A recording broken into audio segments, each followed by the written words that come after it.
लाभदायक हो। इसका मुख्य उद्देश्य अधिसेवी संपत्ति सर्विएंट हेरिटेज को अनावश्यक और अनुपयोगी भार से मुक्त रखना है। परिभाषा। पॉज। सुखाधिकार वह अधिकार है जिसके द्वारा कोई व्यक्ति किसी अन्य की संपत्ति पर एक विशेष प्रकार का सीमित उपयोग कर सकता है। कानूनी सिद्धांत और उद्देश्य। पॉज। सुखाधिकार इंसिडेंटल नहीं होता कि विभाजन के साथ वह सभी भागों को स्वतः प्राप्त हो जाए। पॉज। केवल उसी हिस्से को सुखाधिकार मिलता है जो इससे व्यावहारिक रूप से लाभान्वित हो सके। लेखकों की राय। 1. Doctor R.K. सिन्हा। अधिष्ठायी संपत्ति के विभाजन के पश्चात केवल उस भाग को सुखाधिकार मिलेगा जिसके लिए वह आवश्यक हो, अन्यथा नहीं। 2. Doctor S.N. शुक्ला। सुखाधिकार का विभाजन संपत्ति के व्यावहारिक उपयोग पर आधारित होना चाहिए। 3. डॉक्टर अवतर सिंह। सुखाधिकार तभी चलेगा जब वह संपत्ति के उस हिस्से से स्वाभाविक और आवश्यक रूप से जुड़ा हो। 4.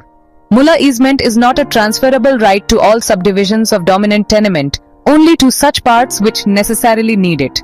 5. T. भट्टाचार्य। सुखाधिकार का विस्तार केवल तभी किया जाएगा जब वह नए हिस्से की आवश्यकता को सिद्ध करता हो। 6. G.P. त्रिपाठी। यह सिद्धांत न्याय संगत है जिससे अधिसेवी संपत्ति पर अनावश्यक भार से बचा जा सके। 7. Dr. Regasurya Rao easement operates only to the extent necessary for the enjoyment of the divided part. 8.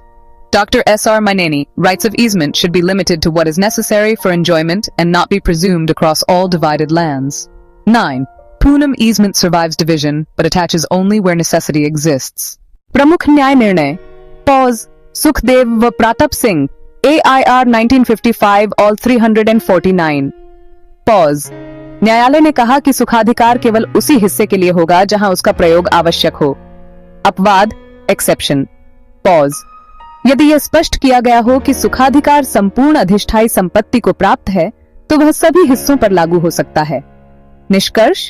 Pause. अधिष्ठायी संपत्ति के विभाजन की स्थिति में सुखाधिकार सभी हिस्सों में स्वतः लागू नहीं होता, बल्कि केवल वहीं लागू होता है जहां वह आवश्यक हो।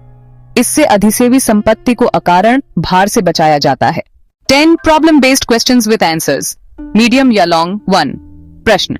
ए के पास एक खेत है जो बी के खेत से होकर जाने वाले रास्ते से जुड़ा है। ए अपना खेत 2 हिस्सों में बांट देता है।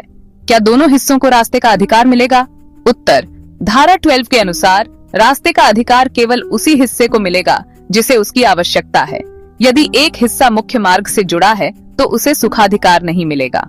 2. प्रश्न। अधिष्ठायी संपत्ति का मालिक अपनी संपत्ति को 3 भागों में बांट देता है।